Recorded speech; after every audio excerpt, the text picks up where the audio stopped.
Salut les fumiers, j'espère que vous allez bien. Oui, le Real Madrid va rentrer dans une nouvelle ère. C'est bon, on a eu la conférence de presse de Xabi Alonso. Car oui, c'est officiel, Xabi Alonso sera le nouveau coach du Real Madrid. Ça, on le savait depuis quelques jours. Ça a été officialisé par le Real Madrid, par le club. On a eu le communicado.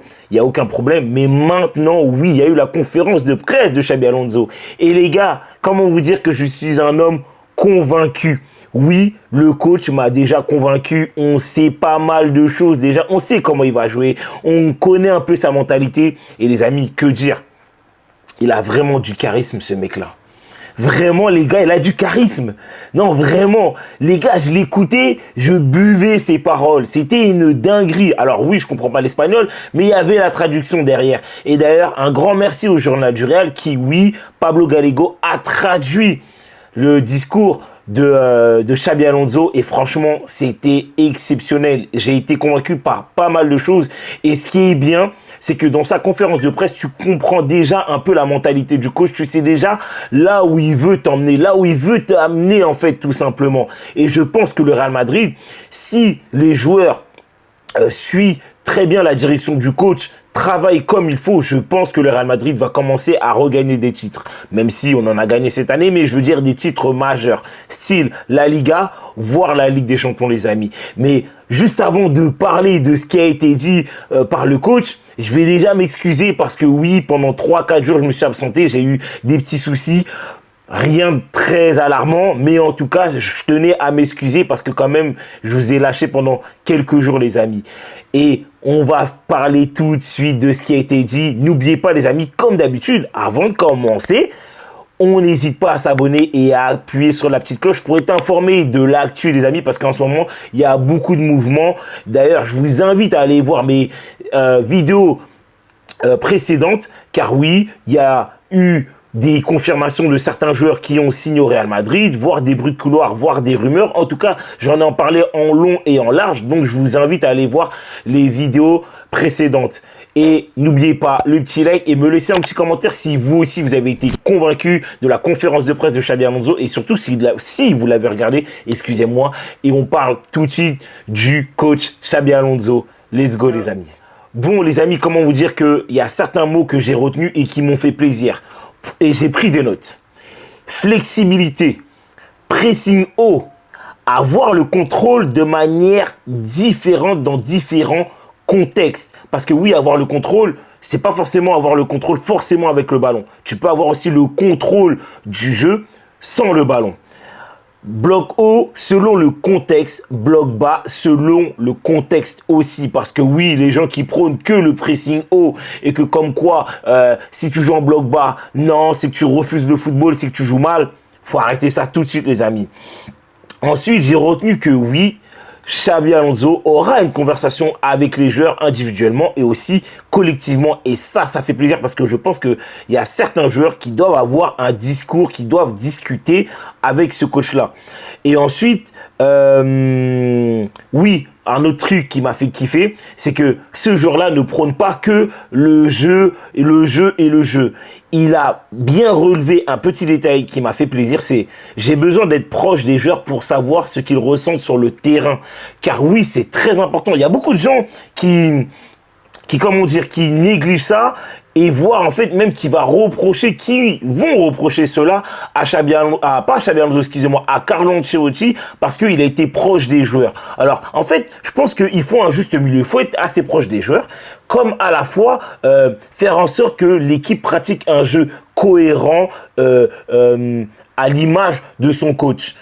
Et moi, franchement, je vous le dis tout de suite, la conférence de presse m'a vraiment, rassuré un peu sur la mentalité du coach et ce qu'il veut amener tout simplement au sein de l'effectif et au sein du club. Et on sent qu'il y aura beaucoup de travail. Et en plus de ça, ce qui m'a fait kiffer, c'est que monsieur a déjà regardé certains matchs du Real Madrid et il a un peu analysé les points forts, les points faibles, ce qu'il devait travailler ou pas avec certains joueurs, excusez-moi. Maintenant, les amis, il y a certaines questions qui ont été posées à Xabi Alonso et dont lui, il a répondu, que moi, je suis parti aller récupérer sur Twitter, du coup, du journal du Real, Real France et plein d'autres médias. Et donc, du coup, je les ai tous regroupés sur mon bloc-notes. Et du coup, On lui a posé une question, typiquement, de quoi a besoin le Real Madrid. Et lui, il a répondu, j'ai analysé la façon dont l'équipe a joué, l'état des joueurs, et j'utilise tout cela en fonction de l'idée que j'ai. Maintenant, à voir quelle est l'idée qu'il a.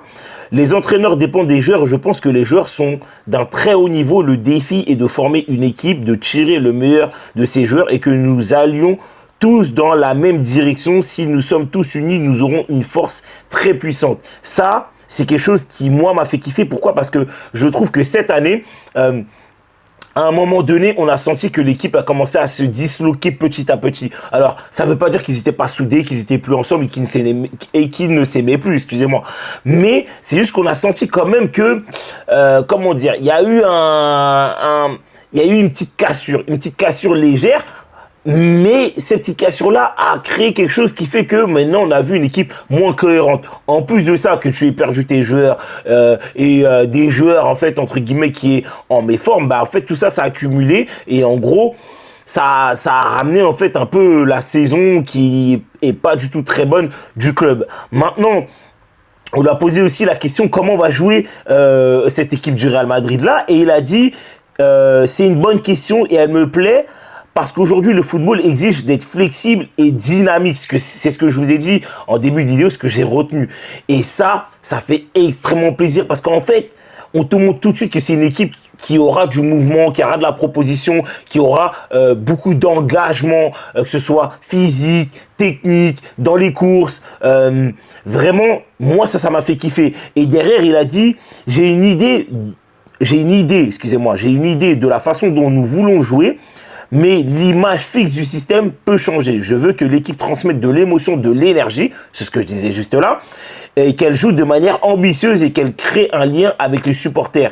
C'est vrai que cette année, clairement, moi, je vous ai dit que la saison allait être longue parce que pour moi, ce que je voyais, en fait, ça me donnait pas envie de les regarder. J'étais obligé parce que je suis obligé de vous faire ces vidéos-là et c'est normal. Mais franchement, honnêtement, j'étais assez déçu un peu de la manière dont cette équipe-là jouait. Je pense que elle aurait pu faire largement mieux.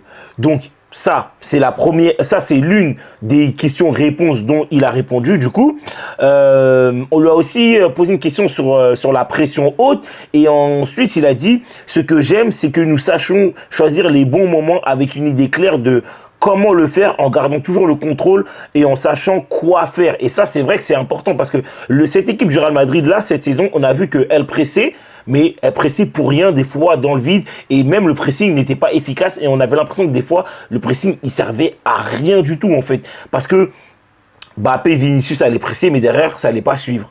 Ou par exemple, la première et la deuxième ligne allaient presser, mais la troisième ligne n'allait pas presser. Et ça, pour moi, j'ai trouvé ça très, très, très problématique cette saison. À la suite de tout ça, les amis, on lui a aussi posé une question sur le secteur défensif parce que effectivement, cette saison, il y a eu énormément de problèmes sur le secteur défensif. Et en gros, lui, il a répondu, j'ai regardé les matchs et je les ai analysés. Maintenant, je réfléchis à la manière de construire une équipe équilibrée pour que chacun sache comment nous allons faire les choses. Et ça, c'est important, les amis. C'est important parce que moi, c'est quelque chose que moi, j'avais l'impression, c'est que Carlo Ancelotti ne regardait pas assez les matchs et voyait un peu les failles, excusez-moi, sur le secteur défensif. C'était tellement flagrant que moi, je ne comprenais pas qu'il n'y avait pas d'amélioration. Alors oui, il y a eu énormément de blessures, mais normalement, tu devrais quand même avoir, comment dire, une amélioration sur le secteur défensif. Et ça, c'est super important pour moi.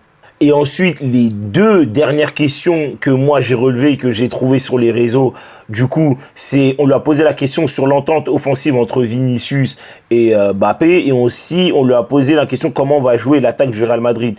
Et en gros, ce qu'il expliquait, c'est que pour lui, il trouvait que c'était une chance d'avoir Vinicius et Mbappé dans l'équipe et que ces joueurs-là avaient d'énormes qualités, plus ou moins différentes l'un et l'autre, mais que en gros, il allait avoir une conversation avec eux. Et ensuite, il disait qu'il avait une idée de comment il allait faire pour qu'entre guillemets, les deux s'entendent bien, mais qu'en gros, il avait du temps. Et la question au niveau de l'attaque que j'ai relevée sur Twitter, c'est que comment va jouer en attaque le Real Madrid. Donc du coup, la question que je vous ai dit tout à l'heure, le football est dynamique. Je veux que nous sachions interpréter le jeu et que les joueurs puissent évoluer là où ils sont le plus à l'aise, là où ils peuvent le mieux exprimer leurs qualités, qu'elles soient physiques, tactiques, mentales. L'avantage, c'est d'avoir des bons joueurs. Après, en gros, c'est mon problème ou c'est mon problème. C'est ce que j'ai relevé. Franchement, les gars, je suis désolé. Là, je vous ai lu ça comme ça, mais il fallait voir.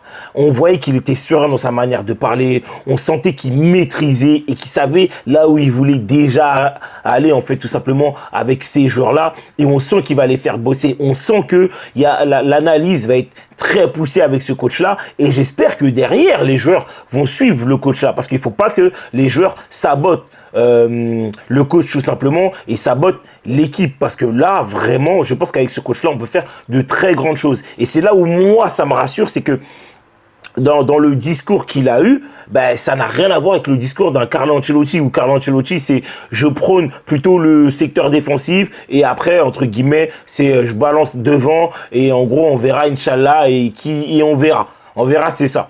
Et moi, c'est ça, en fait, qui me fait kiffer avec Xabi Alonso, c'est que on sent que tout ça a été analysé, on sent que c'est maîtrisé, on sent qu'il y aura du travail, on sent que ça va bosser et que tout simplement les joueurs vont kiffer et nous aussi on va kiffer. Et c'est ça pour moi le plus important, c'est que nous on kiffe, c'est que les joueurs kiffent et c'est qu'on remporte des trophées avec la manière. Parce que par moment, il y a des saisons où il y a certains trophées, effectivement tu ne vas pas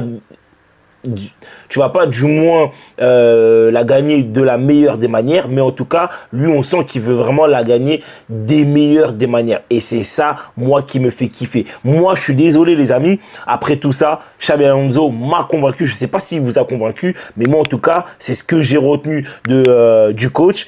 Et les amis, je pense qu'on va vraiment manger Gucci si tout le monde le suit. Je sais pas ce que vous en pensez, n'hésitez pas à me le dire en commentaire, à me laisser un petit like pour me dire si vous êtes d'accord avec moi ou pas. On est là, on va discuter en commentaire, il n'y a aucun problème les amis. N'oubliez pas, abonnez-vous et laissez-moi un petit like parce que dès que l'actu tombe, on essaye de la relayer le plus vite possible les amis. En tout cas, merci pour votre soutien et sur ce, ciao les fumiers.